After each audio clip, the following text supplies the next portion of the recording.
චලනය සඳහා ශක්තිය සැපෙන ආකාරය.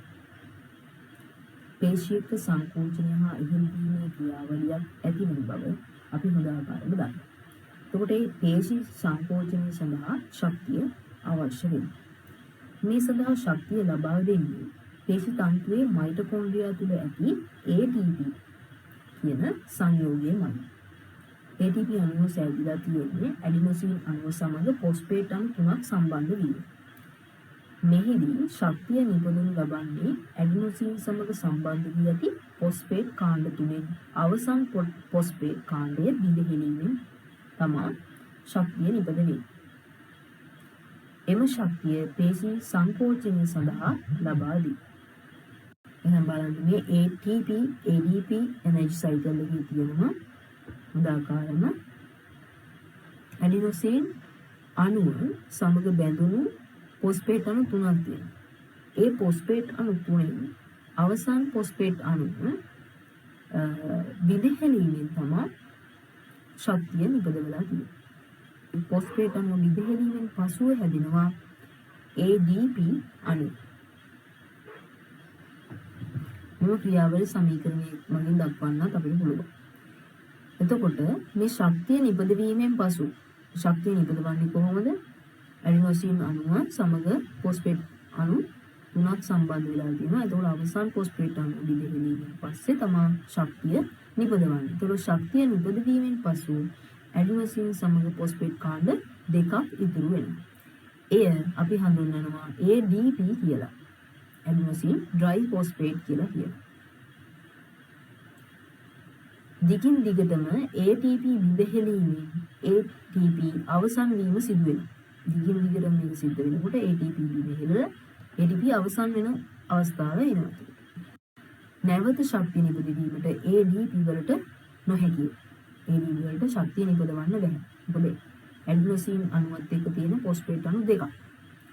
ඒ සඳහා නැවත ADP වලට ෆොස්ෆේට් කාණ්ඩයක් එකතු කර ATP අණුවක් ලෙස සෑදීම කරන්න ඕනේ. එනම් ශක්තිය නිපදවීමේ ඉවත් වූ ෆොස්ෆේට් කාණ්ඩය නැවත එක්කිරීම සිදු කිරීමෙන් ATP සාද ගන්න අපිට පුළුවන්. එසේ ADP නැවත ATP කිරීමේ ක්‍රියාවලියට ශක්තිය අවශ්‍ය වෙනවා. එහෙනම් ඒ ක්‍රියාවලියටත් අපිට එනර්ජි එකක් ශක්තියක් අවශ්‍ය වෙනවා. එසේ අවශ්‍ය ශක්තිය ප්‍රධාන ආකාර දෙකකින් සැපෙනවා. ඒ තමයි නිර්වායුකමය සහ ස්වායුකමය කියලා කියන්නේ.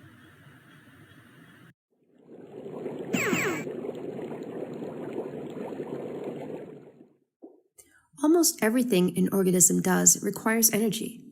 But where does this energy come from? To answer this question, let's zoom in on one of this hummingbird's cells. Notice that each cell contains many mitochondria, which are often referred to as powerhouses of the cell. This is because mitochondria are responsible for producing most of the cell's energy in the form of ATP. ATP, or adenosine triphosphate, is really important because it serves as an energy carrier in cells. It's responsible for moving the energy found in chemical bonds of our foods to the areas of the cell that need energy. Without a constant supply of ATP, cells would quickly die. Let's zoom in to take a closer look at ATP's components. ATP is composed of a nitrogenous base called adenine, bound to the sugar ribose, and 3 phosphate groups. The bonds between the phosphate groups are high energy. An enormous amount of energy is packed into these bonds. When energy is needed, the terminal phosphate group is removed in a process called hydrolysis, releasing energy and forming adenosine diphosphate. The energy released from this reaction is used by the cell to carry out all the functions necessary to sustain life. Later, at the mitochondrial level, ADP and phosphate are recombined back into ATP, recharging the energy pathways of the cell. This cycle, from ATP to ADP and back again to ATP, is called the ATP cycle.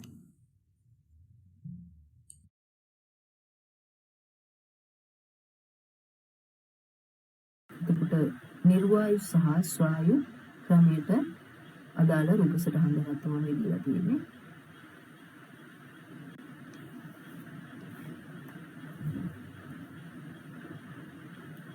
ස්වායු ක්‍රමය. මෙම ක්‍රමයේදී glucose සහ මේද අම්ල ශක්තිය නිපදවීමට භාවිතා කරනවා. මේ ක්‍රමයේදී glucose සහ මේද අම්ල තමයි ශක්තිය නිපදවීමට භාවිතා කරන්නේ. ග්ලූකෝස් හෝ මේද අම්ල ඔක්සිජන් සමග එක්වී ඔක්සිකරණය නැමැති ක්‍රියාවලියට භාජනය වෙලා ශක්තිය පිට කරනවා. මෙසේ ලැබෙන ශක්තිය ADP නැවත ATP බවට පත් කිරීමට උපකාරී වෙනවා. එම ක්‍රියාවලියේ අතුරු ඵලයක් ලෙස කාබන් ඩයොක්සයිඩ් සහ ජලය පිටවීම සිද්ධ වෙනවා. ඔක්සිජන් භාවිතා කරන නිසා මෙම ක්‍රමයට අපි කියනවා ස්වායු ක්‍රමය කියලා.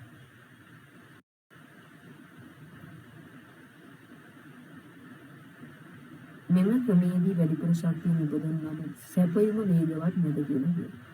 එම නිසා දිගු කාලයක් තුළ කරන ලබන ක්‍රියාකාරකම් සඳහා මෙම ශක්ති සැපයුම භාවිතා කරනවා. මැරතන් ධාවනය, මීටර් 10000 වගේ වැනි දිගු දුර ධාවන ඉසව් සඳහා තමයි මෙම ක්‍රමය භාවිතා කරන්නේ.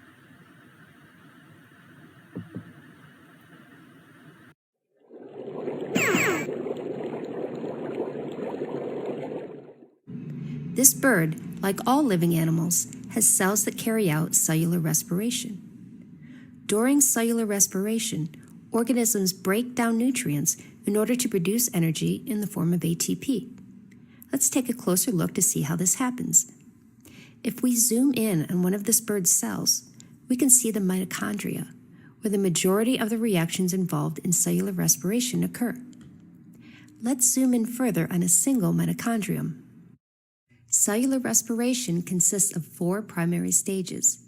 These are glycolysis, the preparatory reaction, the citric acid cycle, and the electron transport chain.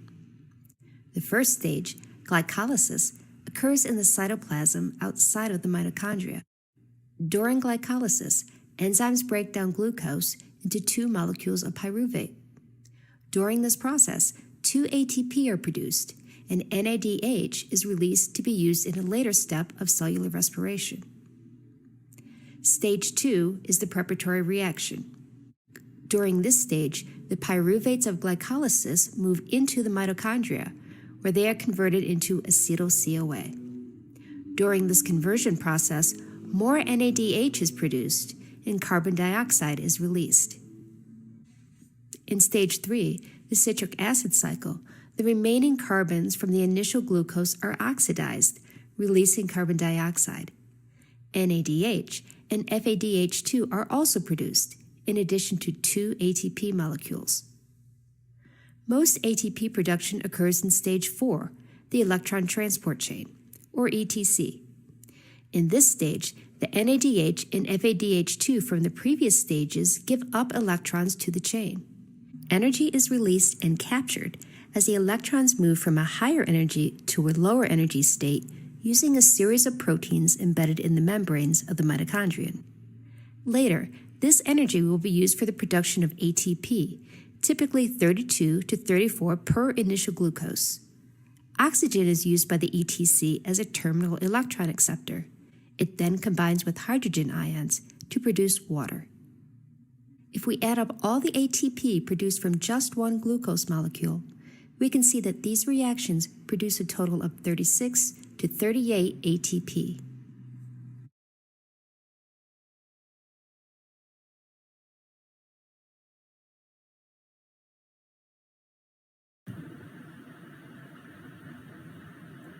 නිර්වායු ක්‍රමය. පේශි තන්තුවක ඇති ග්ලයිකෝජන් මෙයට උපකාරී වේ. වේගවත් ක්‍රියාකාරකම් වලදී ඔක්සිජන් භාවිතා නොකර ශක්තිය නිපදවයි. ඔක්සිජන් නොබැඳිව ලැක්ටික් අම්ලය නිපදවමින් ශක්තිය සැපයීමේ මෙම ක්‍රියාවලිය නිර්වායු ලැක්ටික් ක්‍රමය ලෙස හැඳින්වේ. මෙමගින් ADP නැවත ATP බවට පත් කිරීමට ශක්තිය සපයනවා. ග්ලයිකෝජන් ලැක්ටික් අම්ලය නිපදවමින් ශක්තිය මුදා හැරීම සිද්ධ වෙනවා. මෙම ක්‍රමයේදී ශක්තිය නිපදවිය හැක්කේ කෙටි කාලයකට පමණයි. මෙම ක්‍රමය නිසා පේශිය තුළ ලැක්ටික් අම්ලය එකතු වී පේශි විඩාව ඇති කරනවා.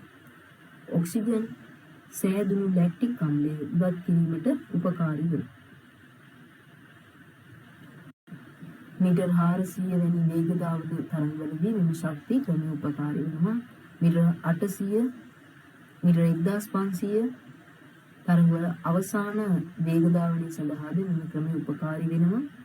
නුපුහුණු ක්‍රීඩකයන් මීටර් 400 වැනි ඉසව්වලදී අවසානයේ අඩු වේගයකින් ධාවනය කරන්නේ මෙම ලැක්ටික් අම්ලයේ පේශිය තුළ නිපදවීම නිසා. එහෙනම් අපි මේකදී ක්‍රීඩකයන්ට පුරුදු කරන්නේ පුහුණු වීම කරන්නේ මේ ලැක්ටික් අම්ලය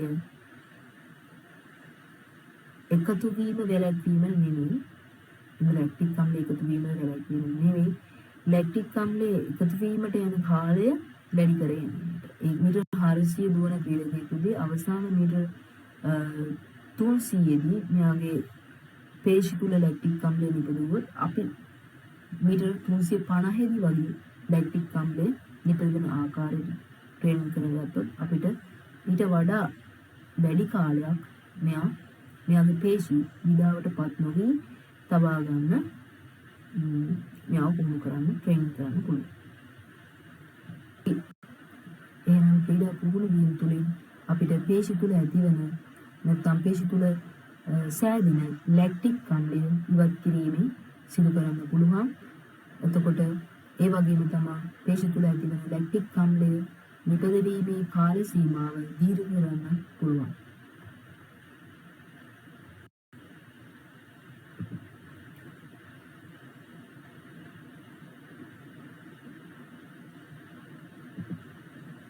ඉහත ක්‍රම දෙකට අමතරව මේ නිර්වායු ක්‍රමයේ තවත් ක්‍රමයක් තියෙනවා.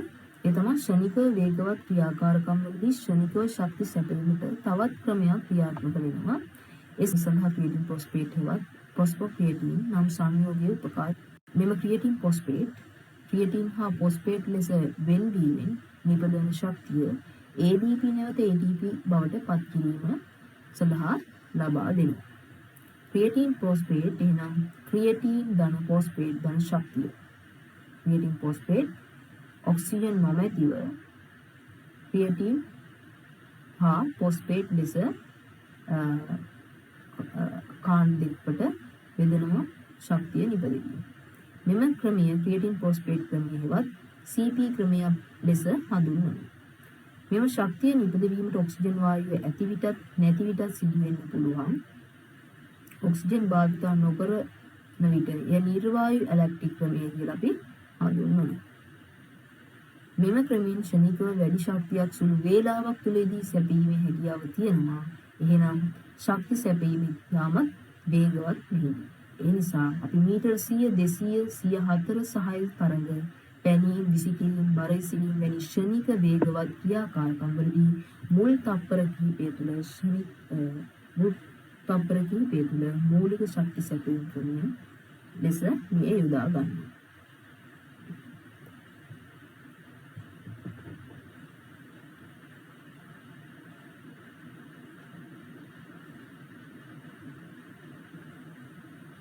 ක්‍රියේටින් ෆොස්ෆේට් ක්‍රමය